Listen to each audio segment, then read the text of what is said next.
All right, so now it's time for dessert, and I have a notorious sweet tooth. I mean, anybody who knows me will tell you that it is no problem for me to sit and eat a pack of powdered donuts with chocolate truffles. I mean, it's that severe. So tonight we're gonna try and go a different route. Instead of all the processed sugar, we're gonna go a much more natural route with natural sugars like honey and molasses and applesauce, okay? So what we're gonna make tonight is an applesauce spiced bread, and it's made with coconut flour. So here I've got 3/4 of a cup of coconut flour in this bowl. I've got half a teaspoon of kosher salt or sea salt. I have half a teaspoon of baking soda here, half a teaspoon of ginger, and 1 tablespoon of pumpkin pie spice. Now pumpkin pie spice is made of like cinnamon and allspice and cloves and just a little bit of nutmeg, just kind of blended together. And you can find this in the spice aisle in the grocery store any time of the year. But it's a lot more fun and it tastes so much better to make your own. So I'm gonna put all of this into my coconut flour and whisk it up together. Now I always find that I have a little bit more of a savory kind of palate, so I just wanna put just a little pinch more salt in there. And what the salt does is it acts like a little magnifying glass. So don't think it's gonna be salty, it's just going to enhance all of the flavors that are going in here. So I've got my dry goods mixed up perfectly.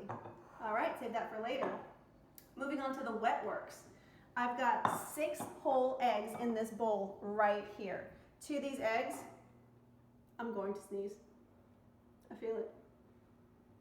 Okay, it's gone. Okay, so, and sometimes that happens too. I've got 6 whole eggs, and in these eggs, I'm gonna go ahead and put 3 tablespoons of melted coconut oil. Now you wanna make sure that the coconut oil is body temperature or room temperature, because you don't want anything to scramble the eggs, right? So I'm gonna go ahead and start whisking and adding my coconut oil, just in case there's any kind of significant temperature variance, right? So to keep this from going all over the counter, I'm just gonna go ahead and whisk this up a little bit, just like this. Break up the yolks and get it all incorporated. All right, so to this egg mixture, I'm gonna continue adding more things. I'm gonna add half a cup of unsweetened applesauce, just like that.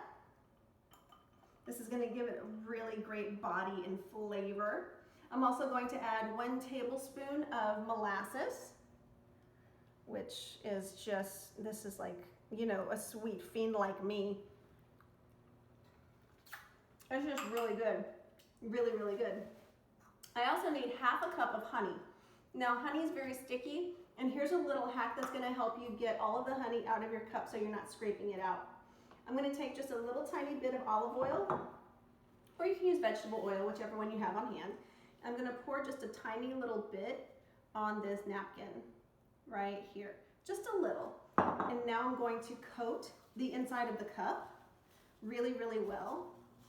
But it's not gonna be like an oil slick. It's not gonna make it to where the honey is gonna be overpowered by the oil. It's just to give it a non-stick coating.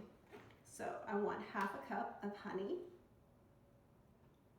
And this golden liquid, oh, you know this is gonna be a really, really rich cake. Look at that. Okay, there we go. And the best part about baking is you always get to lick your fingers, right? Yes. All right, so look how easily this pours out. Not much residue left in the cup, and I can easily get my whisk and get it all out. And there you go. All right, I'm gonna whisk all of these ingredients together. See how it's starting to thicken up? You see the applesauce coming to surface, getting incorporated with the eggs, the honey, the molasses, all of this. Okay, so this is stirred up. Now what I'm going to do is get my vanilla, and it's very easy to make vanilla. I have vanilla beans infusing in some vodka, which, believe it or not, that's exactly what extract is. So I want just a little bit, maybe about half a tablespoon of vanilla. And if you're feeling adventurous and you want more, go ahead and put more. But I'm just feeling half a tablespoon, I think would be more than enough. Okay, I'm gonna whisk all of this together. There we go. So as all of our wet works become incorporated, and we have our dry works here, I'm gonna mix it all together. So I just simply pour my egg mix into my coconut flour mixture right there. All right. Now, the vanilla that I have, yes, it was infused with vodka, vanilla beans and vodka, but you can also use different things too to make your vanilla extract. If you want a much richer flavor, you can actually use cognac or brandy, and that gives it a really super deep, intense vanilla flavor. Now, a lot of people wonder about the alcohol. Don't worry about the alcohol, because the alcohol cooks out of anything. Anytime there's heat applied to it, especially for long enough, the alcohol cooks out and all you're left with is the flavor. So this is completely mixed up. You see we have a nice light batter here.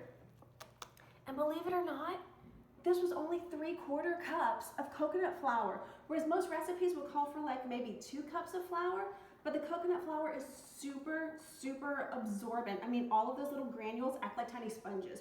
And look at this, it was loose, but look at how thick it is now. I mean, look at this. This is after about 10 seconds of whisking. It thickened up really well. Okay, my oven is preheated to 350 degrees, and now I'm gonna get my glass baking dish ready. You can use mini loaf pans if you want. I don't particularly have mini loaf pans, so I'm just gonna go ahead and use my large glass loaf pan. So I pour just a little bit of oil in, and I use a napkin to spread it all around, getting up in the nooks and crannies, and especially the corners. Because the last thing I want to do is put all of this effort into this dish and have it stick. It's not really going to be for a great dessert. I mean, it's going to taste great, but it's not going to be so pretty. So this is going to guarantee an easier release. There we go. And I get the sides just in case it kind of bubbles up and goes over. All right. So from here,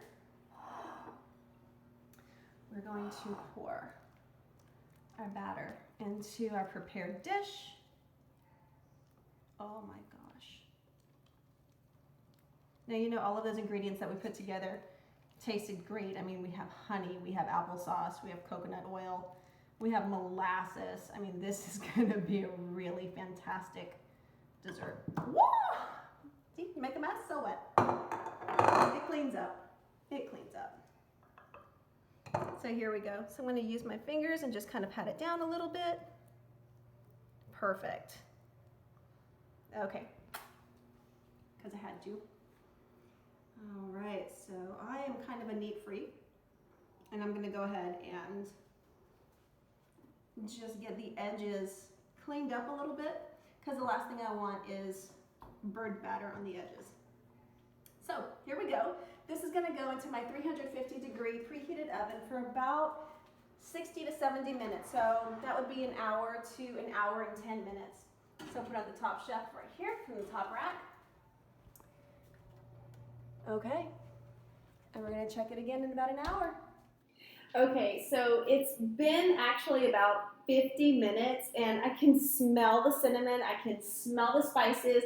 I mean, I can just smell this awesomeness coming out of my oven. So I'm going to check on it, and I'm going to, I don't have like one of those cake tester sticks, so I'm just going to use a really thin steak knife. So I'm going to check on my bread, or cake, whatever you want to call it. And I'm just going to stab the very center of it, and if it comes out clean, which it does, we're done. All right, so I'm going to go ahead and pull this out.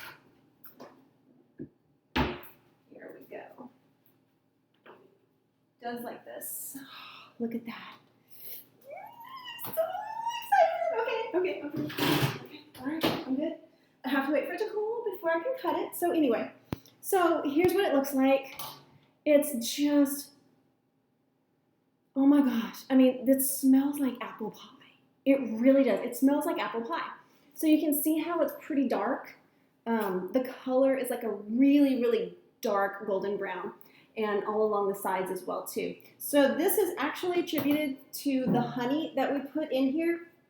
Anytime you bake something with honey, it's always going to come out darker. So be mindful of that whenever you're setting the timer, whenever you check it. You know, if it looks like it's almost burned, it's really not. It's just the coloring of the honey that makes it darker.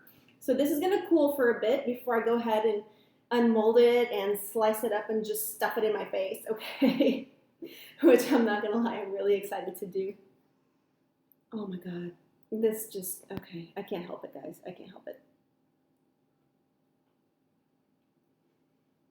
So even that one little piece that I took, it's very light and super flavorful.